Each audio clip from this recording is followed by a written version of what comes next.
Welcome to another episode of the Localization Podcast powered by the Nigeria Local Coalition Accelerator.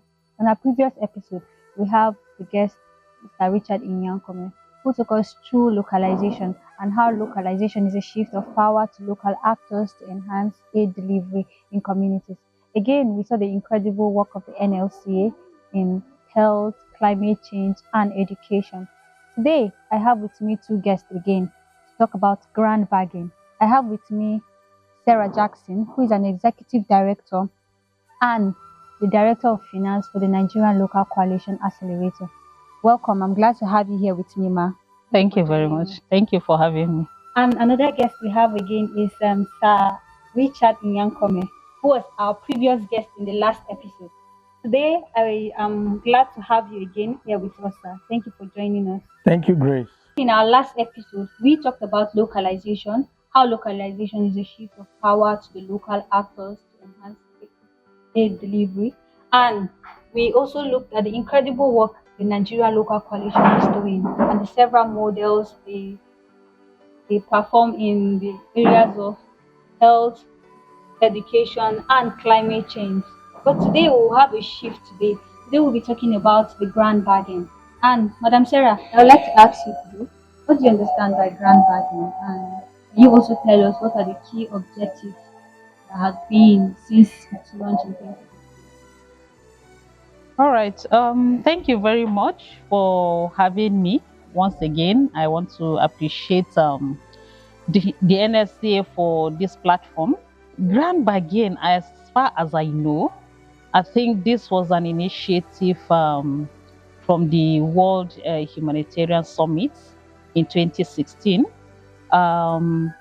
The essence of this Grand Bargain actually is to empower local actors, to empower humanitarian aid delivery, to be able to give more efficient, effective, and responsive aid that is tailored to the needs of the affected population. And as far as I also remember, the Grand Bargain also gave a specific percentage of funding allocation to local and national actors. About 25%, yes, about 25% of funding of the Grand Bargain was actually allocated to local, specifically for local actors to access. And that will actually specifically to reduce the inaccessibility of funding, especially from the local actors. And if we are to look at the key objectives of the Grand Bargain, one I will say specifically is for flexibility of funding, just to ensure that funding is flexible in the sense that every other person is able to access. And when funding is flexible, you know that the aid delivery to the affected population will be more efficient and effective as well.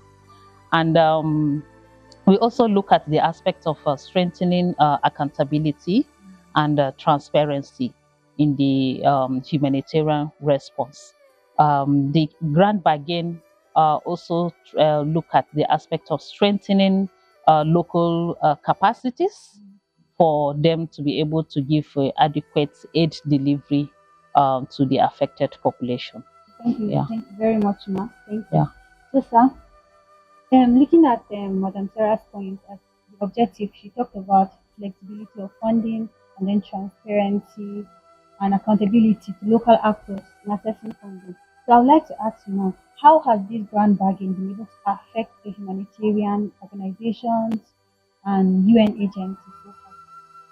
All right, thank you, Grace. Like we said in the previous episode, the Grand Bargain made some commitments to promote localization and ensure that aid is delivered in a way that is more efficient and effective. So that means that there are a lot of things that are anticipated out from the Grand Bargain commitment. And for us in Nigeria, the Grand Bargain commitment is already beginning to show forth very positive outcomes. One of those outcomes is in the greater participation of local actors. Since the time between the Grand Bargain and now, we've seen more visible signs of greater participation among local actors. There is, seemingly greater involvement of local actors in decision making, even with the INGOs, far from what used to be. More organizations locally now have access to the decision making table, and they are also participating in decision at the higher level in terms of the humanitarian space. I give you an example. The humanitarian country team now has local actors, sitting at table, that which was not, there before. So the Grand Bargain stimulated that change, and right now there are local partners that are also sitting at the humanitarian country level program. Right now, more actors, local actors, are implementing programs, and so that shows that there is an increase in participation, in higher level humanitarian programming. Another key indicator of success that we can use to measure that the Grand Bargain is already giving us positive outcomes is that there is an increased humanitarian pool fund that is channeled directly to local actors. And also individual philanthropies and donors are also beginning to shift, especially among those donors, philanthropies, and organizations that had made commitments to the Grand Bargain, those ones that are called the signatories to the Grand Bargain. We now see that, for instance, the Nigerian Humanitarian Fund channeled a higher percentage of funding now directly to local actors, more than it was in some years back when these monies had to go to the INGOs. So that's also a sign that the Grand Bargain is really taking shape in Nigeria. And then on the aspect of better and efficient way of managing resources, local actors are now beginning to come together in alliances or in coalitions or networks, that design their programs by themselves, and also go resourcing for those, how they could finance the implementation of those programs, as well as, making decisions about the things that relate to them and how those decisions can be sustained. So the Grand Bargain has really helped and contributed in shaping how aid is delivered in Nigeria, especially in terms of effectiveness. And so it gives us an opportunity to do better, impactful reporting around how we've been delivering aid. Just like Madam Sarah mentioned, around the key objectives of the Grand Bargain. So I think we're making progress. Thank you very much, sir. Okay. Oh, thank you once again. I think just to also add or cap to what Mr. Richard highlighted, the Grand Bargain has actually helped humanitarian aid delivery. And some of the platforms that the local actors currently enjoy is in the aspect of coordination. I think when recently we had the issue of the funding freeze, there has been a lot of shifts in terms of coordination, in terms of funding and other aspects. So currently, a lot of other coordinating platforms where the UN agencies were actually manning before.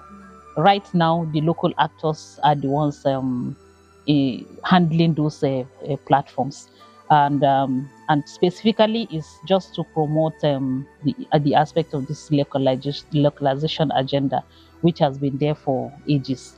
And I think this is the right time that the Grand Bargain is actually coming into full force and into full effect. Thank you. Thank you very much, sir. For me, like she said, I think the Grand Bargain has really helped, to stimulate the discussion. And for me, I see that we're making progress. And in the coming years, I'm sure that more local actors will be involved. There'll be greater awareness. There'll be increased funding, and there'll be a lot of opportunities for local actors to showcase what they can do locally to help their own people. Thank you very much, sir. Wow, it's been an incredible session from Sarah Jackson and Sir Richard Inyankome. We've learned about the grand bargain. To our viewers, I would like to know, what is your thoughts about the grand bargain? Kindly drop in your comment section today and tell us what is your take about the grand bargain, what has been the achievement so far. Follow us on all our social media handles at NLCA, Nigerian Local Coalition Accelerator. Thank you for staying through with us. I still remain Nimrod Grace. See you next time.